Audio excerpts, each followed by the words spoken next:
Hey guys, welcome back to another video. Today is going to be another governor prediction. I know I just made one, but I already have changes to make. Quite a few actually. So let's just get into the safe states. You shouldn't expect these races to be competitive in any way. And you might notice that Vermont and Massachusetts being safe might surprise you. This is because, of course, they have incumbent Republican governors. Maryland and New Hampshire do too, but Maryland, Larry Hogan is term limited, so this is a flip for Democrats. I moved it from likely to safe just because, now thinking about it, there are really no Republicans, no good Republicans that could run. So, for a state like Maryland, it is going to be a solidly Democratic state. And for New Hampshire, we'll get into that later because it is not safe for either party, unless Chris Sununu runs for governor, which as of now, I believe he's going to run for Senate. So, let's get into the likely states. So, we got New York, which might surprise you being likely. Wait, no, that's safe. New York would probably be safe because as long as Andrew Cuomo resigns or gets primaried, it's going to be safe. There's really no way he's going to lose by less than, or any Democrat's going to lose by less than that. Andrew Cuomo would probably win by likely, or maybe even lean, but so that's probably what's going to happen in New York. So in California, we're going to move it to likely. This was safe before, but polls are actually showing a really close recall election. And if he does not get recalled, it will be likely. If he does get recalled, it's safe, because this would open the door to more potential popular candidates. I'm sorry about the background noise if you hear it. Virginia, I'm also going to leave as likely Democrat. Some people are saying it's going to be really close. I think it will be on the closer side of likely, but still not lean. And here's why. Polls are showing a pretty close race, but the fact that Terry McAuliffe has a very recognizable name, and he was very popular back when he was governor, this is going to show that Democrats could potentially do very well here.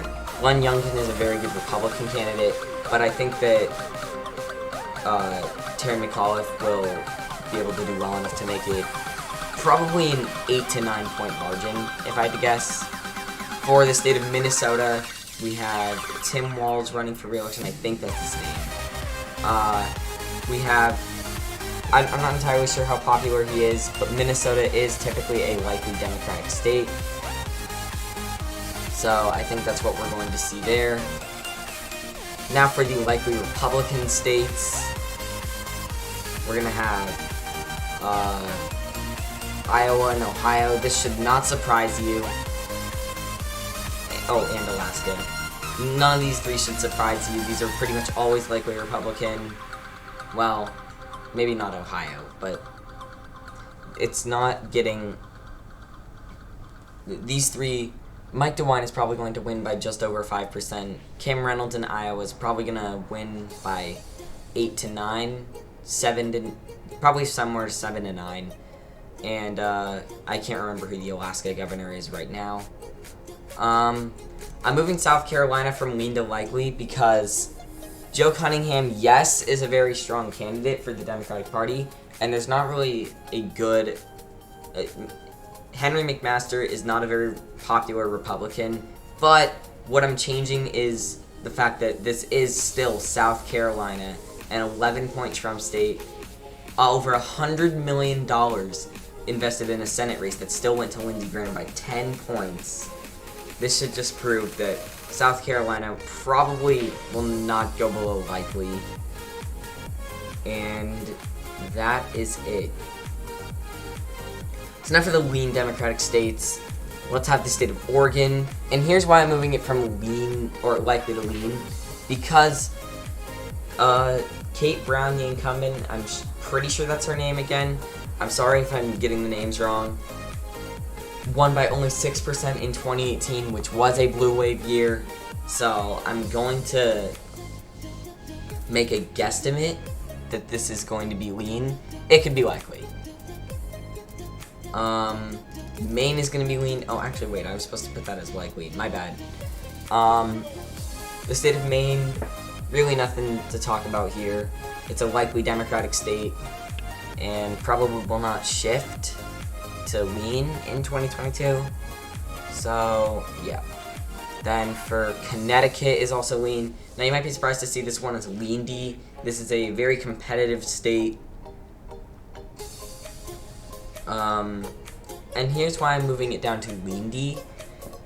Well, actually, not moving it down. I had it lean D in my last governor prediction. Ned Lamont, the incumbent Democratic governor, only won by 4 points in 2018, which, again, was a blue wave year. So, yeah. Oh, man, I forgot New Mexico for the likely states. This is not going well. Whatever. For the... Oh, Georgia lean D, before we forget any more. I'm expecting... Brian Kemp is a very unpopular incumbent governor at this point, and Stacey Abrams is... Many Republicans are pointing out what she's done wrong and that she's a bad candidate. I think she's a pretty decent candidate, actually, when you look at the numbers total. She did outperform Democratic expectations in the state of Georgia in 2018, and in 2022, she's going to have a much better shot at winning. I think she's going to win by a lean margin. Sorry. A lean margin would probably be accurate for the state of Georgia, as what's her name? Stacey Abrams is probably going to run, and if she does, she has the ability to defeat Brian Kemp.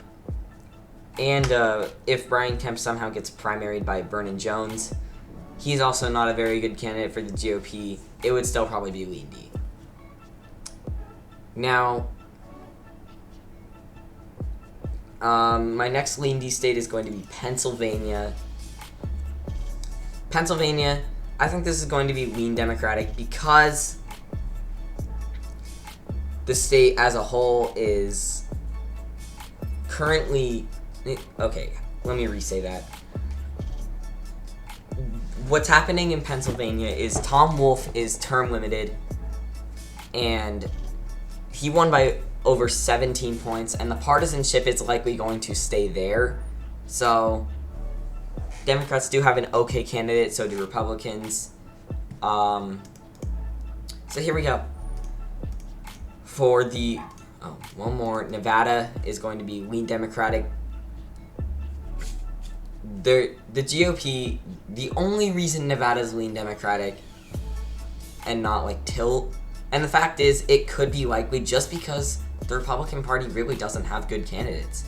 Adam Laxalt is likely going to run for Senate, and besides him, there's really not much the GOP can field at this point. So, here we go for the lean Republican states. We got the state of Kansas and Texas. These two, Kansas just has a Democratic incumbent who is probably going to lose re-election, so this is a flip from the 2016 map, or 2018 map, my bad. And Greg Abbott, he's lost so much popularity since 2018, where he won in a landslide, and politics has gotten so much more polarized. And yes, there is no Senate race in Texas in 2022 to really carry Democrats further,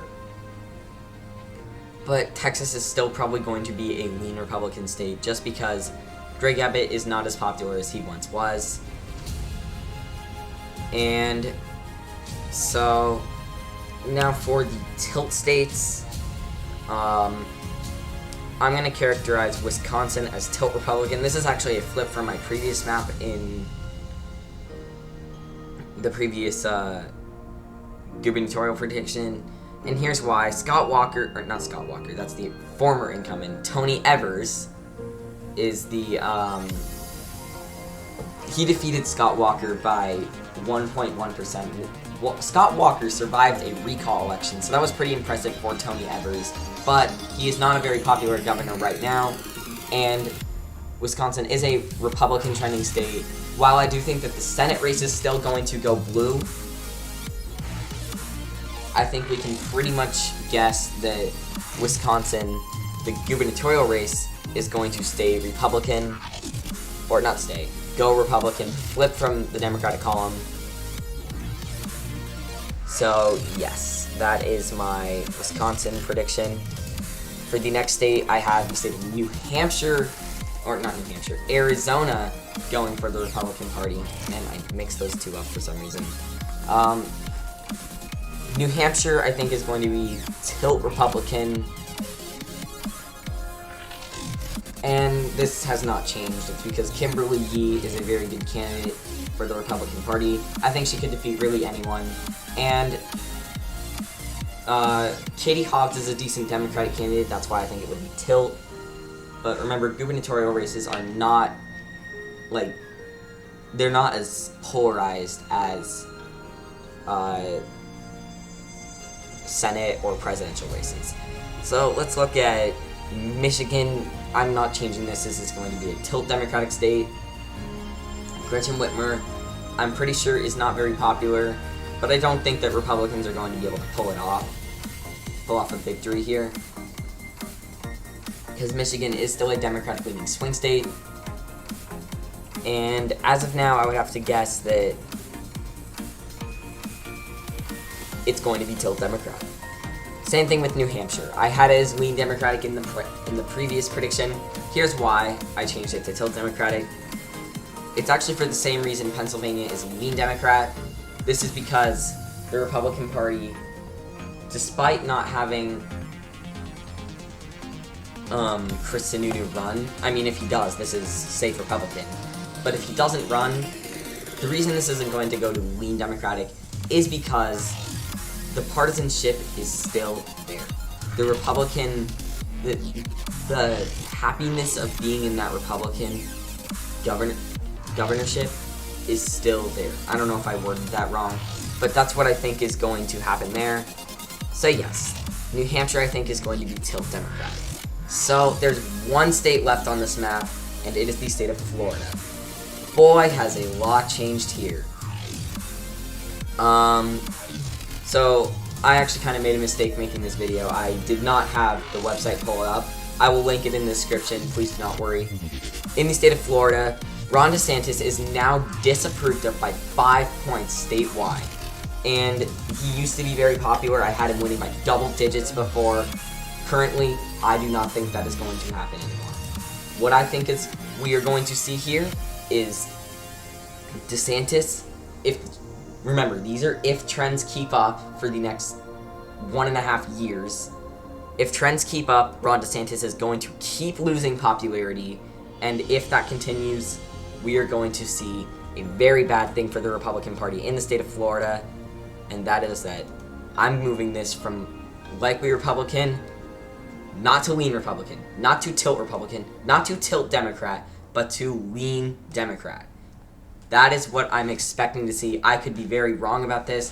Remember, this is just if trends keep up, and that is Ron DeSantis is losing popularity very, very fast. The Democratic Party is also going to funnel a lot of money in, so this is not going to be a good matchup for the Democratic or for the Republican Party. Democrats want DeSantis gone, and on top of that, he's not a very popular governor anymore. I will make sure to link the site in the description. And while it might come from a Democratic pollster, the fact that they had Biden winning by 3 points in Florida, Trump won by 3, they have DeSantis underwater by 5, and that directly would translate to him up by 1, which is still losing a lot of popularity from just a few months ago, where he was approved up by double digits. This is very bad for Ron DeSantis, and if trends do keep up for the next year and a half, we are going to see DeSantis lose re-election to Charlie Crist. If it's Charlie Crist, that is, I think it would be Lean Democratic, because Charlie Crist could do very well in the Hillsborough and Pinellas areas, counties. Miami-Dade would probably shift back to not 30 points, but like probably a safe margin for Democrats. We could see Duval County becoming very good for Democratic Party, a very high margin. We could see, there's a lot we could see. This is just my expectation for right now. Thank you guys for watching. Let me know your predictions in the comments down below. Thank you for watching again. Make sure you hit the subscribe button. I do have an election night coming up, and my 2024 series is going to go quite far. So make sure you stay tuned for that. Thank you all for watching for the third time, and goodbye.